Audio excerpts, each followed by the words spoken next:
A paz do Senhor, meus queridos e minhas queridas. Você está com a Bíblia aí?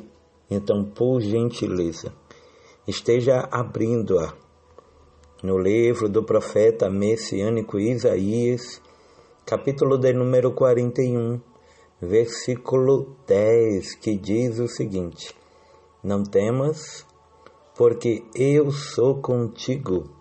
Não te assombres, porque eu sou o teu Deus.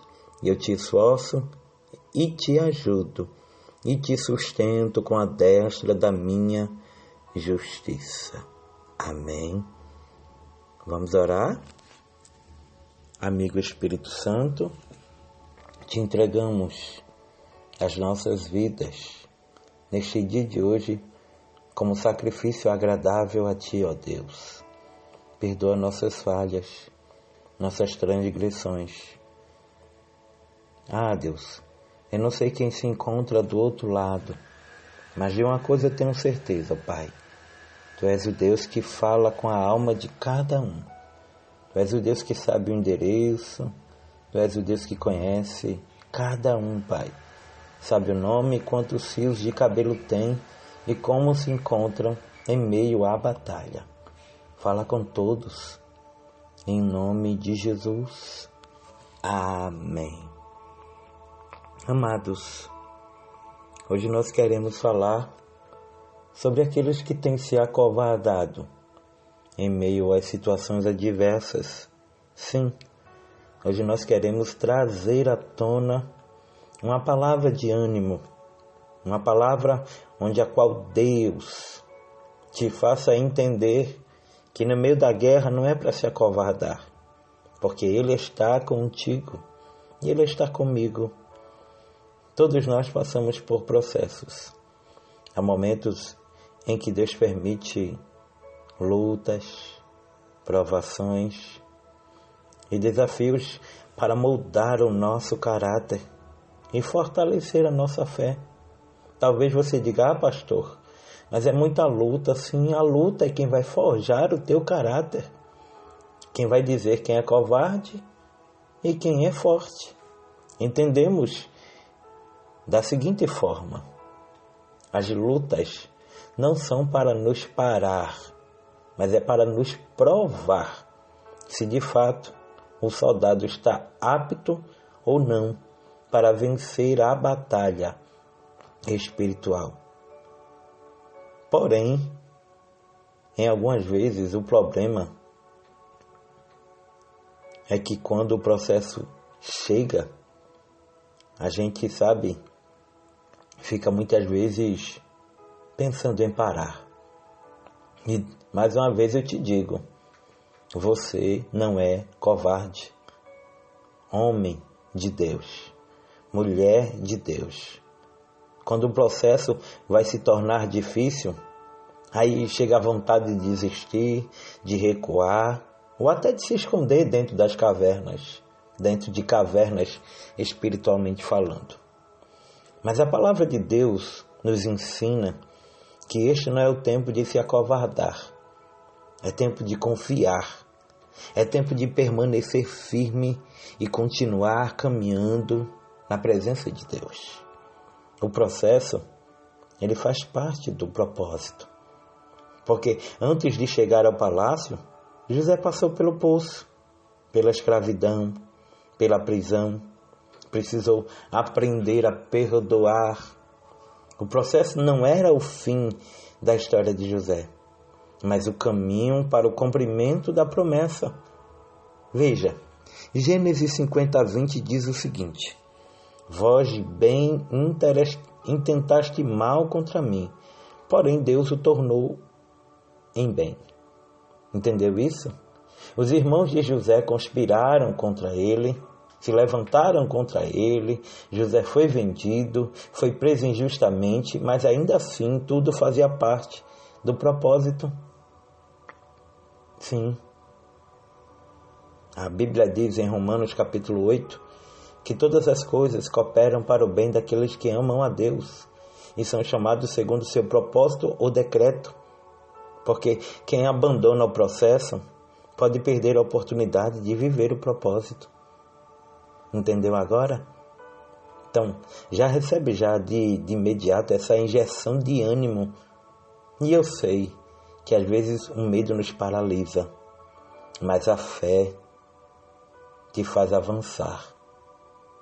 Enquanto o medo, que isso é normal em cada um de nós, pede para que a gente pare de cantar, para que a gente pare de servir a Deus, para que a gente entre dentro da caverna e não queira mais servir ao Senhor. A fé nos motiva de tal maneira que a gente diz: eu vou até o fim, porque o Senhor está comigo.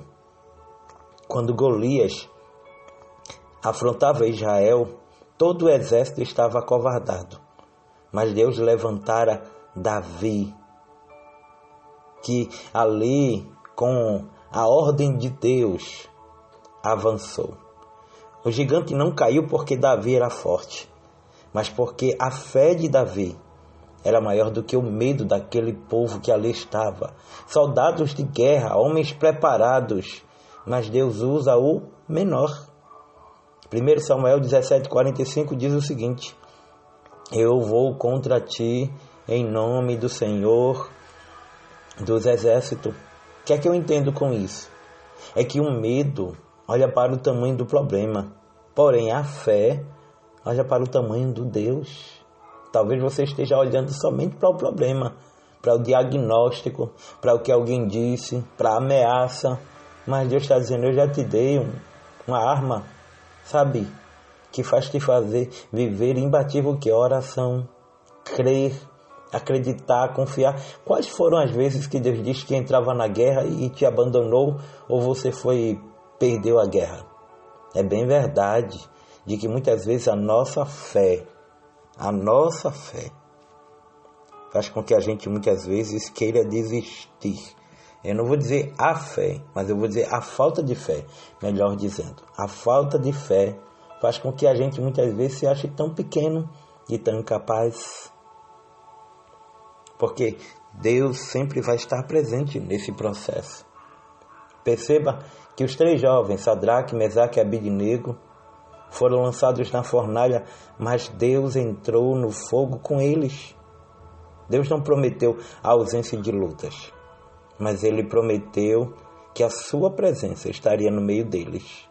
Daniel capítulo 3, verso 25 diz: vejo 4 homens soltos que andam passeando dentro do fogo. Ou seja, você às vezes acha que está sozinho, mas o Senhor está dizendo: quem permanece firme em meio ao processo, experimenta a presença de Deus de forma sobrenatural. Parece que eu estou vendo Deus está aí do teu lado, enquanto você chora, enxugando as tuas lágrimas e dizendo: qual foi o momento que eu te abandonei? Qual foi o momento que, na hora da dificuldade, eu disse que não ia fazer? Mas tudo isso é para que você tenha mais fé, porque quem persevera recebe a vitória. Muitos querem a vitória, mas poucos querem enfrentar as batalhas, as lutas, o processo. E Jesus suportou a cruz porque enxergava a glória que viria depois. Hebreus capítulo 12, versículo 2 diz: o qual pelo gozo lhe estava proposto, suportou a cruz. Então, quer um conselho de Deus? Carrega a tua cruz. Nega a vontade do mundo e viva o que o céu tem preparado para você na totalidade. Sim, na totalidade. Fácil? Não é. Mas Deus não te chamou para ser covarde. Deus não te chamou para desistir depois de tudo que você viveu na presença dEle. Depois de tudo que você passou. Depois de tudo que você, já venceu. E o segredo, sabe qual é? Ir até o fim. Levanta a cabeça. Deus é contigo. Busque sempre a presença dEle. Um abraço. Que os céus abençoe tua vida, em nome de Jesus. E que Deus em Cristo possa estar te abençoando. Abençoando tua família, abençoando o teu ministério, abençoando o teu pastor, abençoando, a tua semana, abençoando teus sonhos e propósitos. E quer saber de uma coisa? Tu és uma bênção. Você é uma bênção. Ah, pastor, mas é tanta luta. Por isso, você acha que é fácil? Não é. Não é. Mas Deus é contigo. Em todo tempo, Deus é bom. E Deus é bom o tempo todo. Tá certo?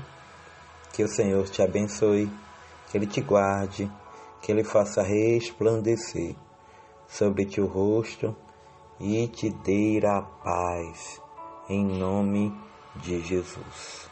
Oh, glória a Deus!